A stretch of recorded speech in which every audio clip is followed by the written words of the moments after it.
আপনার কাছে ডক্টর সিদ্দিকী। আমি কয়েকটা সংবাদপত্র থেকে আপনাকে কয়েকটা উদাহরণ তুলে ধরছি। আমি বলছি না যে এককভাবে এই পার্টটুকু আমি যা তুলে ধরতে চাই সেই পার্টটুকুই সত্যতা বলছে না, এর বাইরে অন্য ঘটনা থাকতে পারে। যেমন কালকের একটি সংবাদ হলো চট্টগ্রাম আওয়ামী লীগ অফিস থেকে 10টি পেট্রোল বোমা উদ্ধার। তার আগের দিনের প্রথম আলোর সংবাদ চাঁপাইনবাবগঞ্জের সাংসদ ও দুধের কার্যালয়ে বিস্ফোরণ, এবং সেটা ছিল একটি পেট্রোল বোমা তৈরির কারখানা। তারপরে বিপুল পেট্রোল বোমা সহ 6 ছাত্র যুবলীগ আটক। তারপরে আছে যে এই যে যারা আটক হচ্ছে, তারপরে আছে রূপগঞ্জে 4 জন ছাত্রলীগ পেট্রোল বোমা বানাতে গিয়ে আহত হয়েছে, তাদের মধ্যে পরে একজন মারা যায়। রাজশাহী বিশ্ববিদ্যালয়ে আছে ছাত্রলীগ নিজে দাবি করেছে যে আমরা, তাদের নিজস্ব ওয়েবসাইটে তারা দিয়েছে যে আমরাই আসলে অমুক জায়গায় পেট্রোল বোমা মেরেছিলাম, সেখানে 2টো লোক মারা গেছে, আমরাই মেরেছিলাম, কিন্তু এটার ক্রেডিট অন্যরা নিচ্ছে। এই যে ঘটনাগুলো ঘটছে, ঘটার পর আইন শৃঙ্খলা রক্ষাকারী বাহিনী ব্যবস্থা নিয়েছে, এদের অনেককে গ্রেপ্তার করেছে।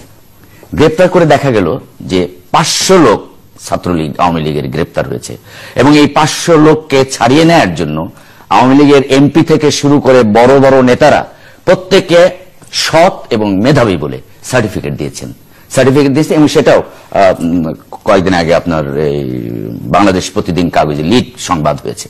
তো তাহলে কি দাঁড়াচ্ছে, আপনি এই 500 লোককে বোমাবাজকে ছাড়িয়ে নিচ্ছেন কেন? এরা আপনার লোক বলেই তো। আর আগের উদাহরণগুলো আমি দিচ্ছি, তার মানে এই নয় যে এই লোকগুলোই শুধুমাত্র দোষী।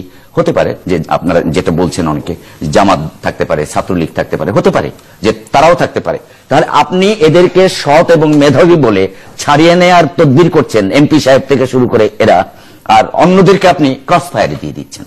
এটা তো কোনো জাস্টিস হলো না। আপনি ধরেন, প্রত্যেকেই ধরেন, যেটা সেলিম ভাই বললেন যে খালেদা জিয়ার স্টেটমেন্ট, খালেদা জিয়ার কিন্তু প্রতিটি স্টেটমেন্ট যেটা তার ভেতরে কিন্তু আছে এদের জন্য শোক জানানো, সমবেদনা জানানো, কিন্তু উনি নিজে যাবার তো কোনো পথ নেই। একদিন মাত্র জেনারেল মাহবুব গেছিলেন, পরদিন আওয়ামী লীগের 6 মন্ত্রী ঘোষণা দিলেন যে এখানে আর এই শ্রেণীর কোন লোককে প্রবেশ করতে দেওয়া হবে না, অর্থাৎ কোন রকম সাহায্য সহযোগিতা করতে তাদেরকে আসতে দেওয়া হবে না। এরকম যখন একটা ভয়াবহ পরিস্থিতি হয়, তখন কেমন করে আশা করেন যে তারা গিয়ে এই বাহিনীতে তাদের পাশে দাঁড়াবে? আর এই যদি চিত্র হয় যে 500 লোককে আওয়ামী লীগের বোমাবাজ তাদেরকে ছাড়িয়ে নিতে শীর্ষ নেতারা তদবির করছেন, তাহলে কিন্তু চিত্রটা ভিন্ন হবে এবং সংশয়টা ভিন্ন হবে। শুধু এই নয়, আপনি অধিকাংশ ক্ষেত্রে খেয়াল করেন বড় বড় পেট্রোল বোমার ঘটনা, সামনে কিন্তু বিজিবি বা পুলিশ আনসারের সামনে পেছনে তাদের গাড়ি আছে সমস্ত জায়গায়। যার মাঝখানে হামলাটা হয়েছে, এমন কোথাও হামলা হয়নি যার সামনে পিছনে কোন বিজেপি গাড়ি। আমি থামিয়ে দিচ্ছি আপনাকে, একটা দিয়ে দিই। তারপর আমাদের প্রাইম মিনিস্টারের উপদেষ্টা এইচ.টি. ইমাম সাহেব বললেন মনে হয় এটা মিলিটারি অপারেশন, খুব দক্ষ লোকেরা করেছে, তার আগে রেকিটেকি করে গেছে, সবকিছু মিলিয়ে একটা ধুলায় অন্ধকার সংকটের। আপনাদের আলোচনা থেকে যেটি বেরিয়েছে, সংকটের 3টে কারণ দেখা যেতে পারে। একটি হচ্ছে ক্ষমতা হস্তান্তরের প্রক্রিয়াটা কি হবে, দ্বিতীয়ত যেটি